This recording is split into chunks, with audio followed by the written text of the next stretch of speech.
itu kan karena ada pengunduran diri dari salah satu deputi gubernur BI. Usulan nama-nama itu bukan dari presiden tetapi dari gubernur BI.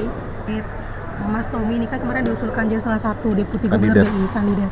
Nah, ini mungkin ada penjelasan dari partai sendiri, Bang, soal posisinya sekarang di partai. Ya, yang pertama kalau soal Pak Tommy Juwandono ya, itu kan karena ada pengunduran diri dari salah satu deputi gubernur BI. Lalu kemudian yang saya tahu gubernur BI kemudian mengirimkan surat kepada presiden. Ada 3 nama calon pengganti deputi yang mengundurkan diri kepada presiden, dan kemudian presiden meneruskan surat gubernur BI itu kepada DPR untuk kemudian dilakukan fit and proper. Jadi usulan nama-nama itu bukan dari presiden tetapi dari gubernur BI yang mencari pengganti dari deputi yang mengundurkan diri. Itu yang pertama. Yang kedua, bahwa Pak Tommy Juwandono itu sudah tidak dalam struktur kepengurusan yang baru sejak kami Munas kemarin. Jadi sebagai pengurus partai itu sudah tidak. Kemudian per 31 Desember 2025 kemarin yang bersangkutan sudah mengajukan pengunduran diri sebagai pengurus partai. Jadi efektif 31 Desember sudah mengajukan pengunduran diri dari pengurus partai,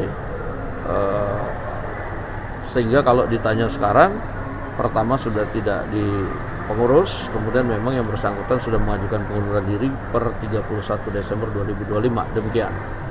Soal ada kekhawatiran independensi BI juga terkait dengan statusnya Mas Tommy ini masih ada hubungan kekeluargaan dengan Pak Prabowo sebagai presiden, itu menjawabnya gimana kalau ada kekhawatiran itu? Yang pertama, bahwa pengusulan Tommy Juwandono sebagai deputi gubernur BI itu adalah pilihan dari gubernur BI sendiri. Nah, sehingga kalau dikatakan ada intervensi misalnya dari presiden, pengusulan itu kemudian dari gubernur BI.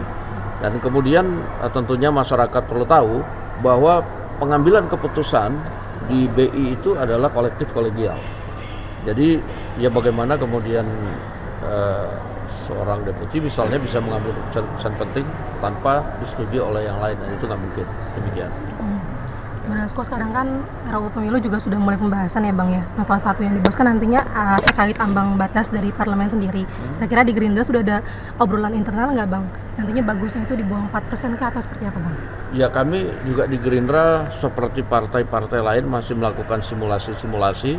Sementara di DPR pembahasan tentang undang-undang pemilu itu kan baru juga dalam batas bagaimana pendapat atau mengambil partisipasi publik.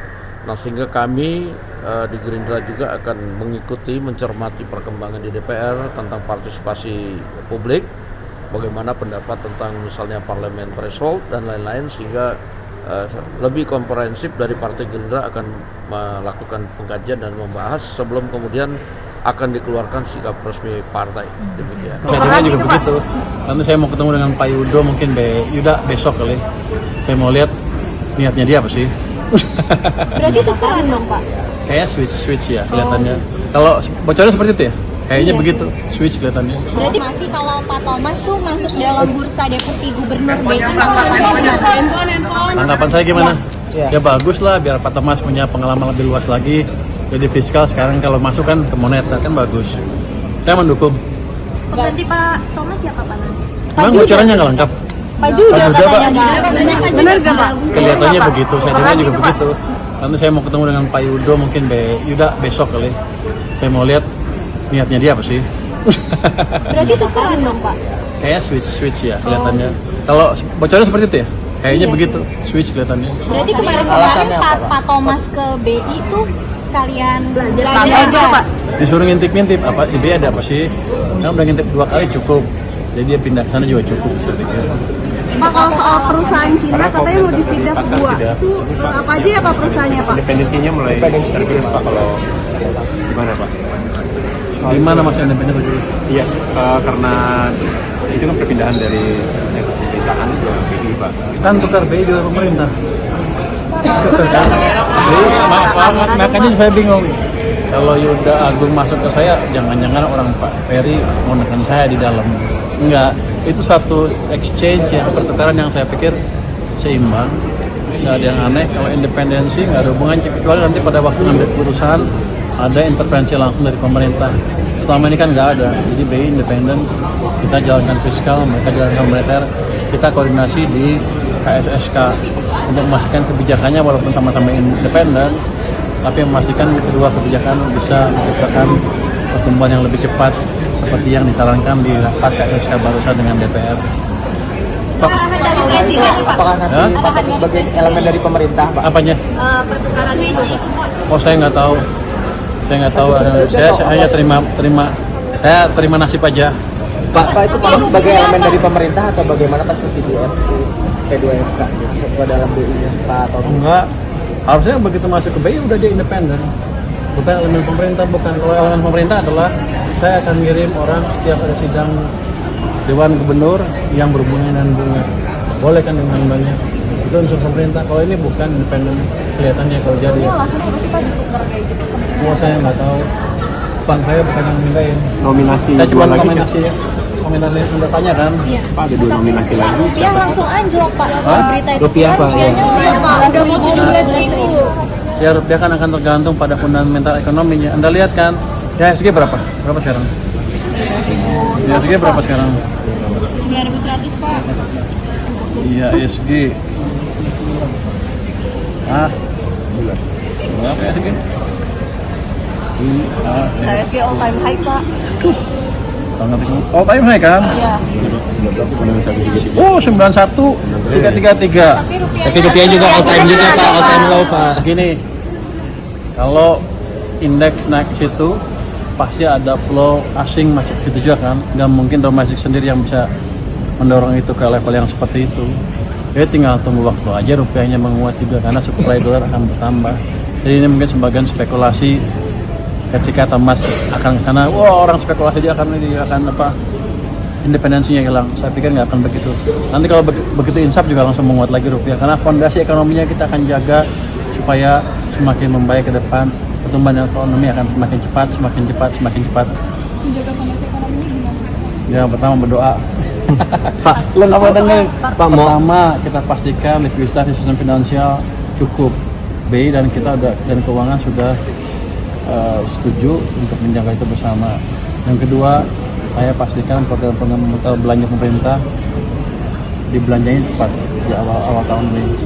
Terus kalau likuiditas sistem di sistem cukup kan biasanya resekan jalan kan. Habis itu kami akan perbaiki untuk investasi dengan debottleneck yang harusnya ini rapat 2 kasus tapi karena sidang DPR ditunda besok atau Rabu besok kayaknya. Jadi kita akan perbaiki semuanya, kita akan perbaiki sisi supply, sisi demand, itu investasi, kebijakan moneter, kebijakan fiskal, sektor semuanya kita jalankan. 6% nggak terlalu sulit. Bukan kemarin, saya bilang kan dalam setahun.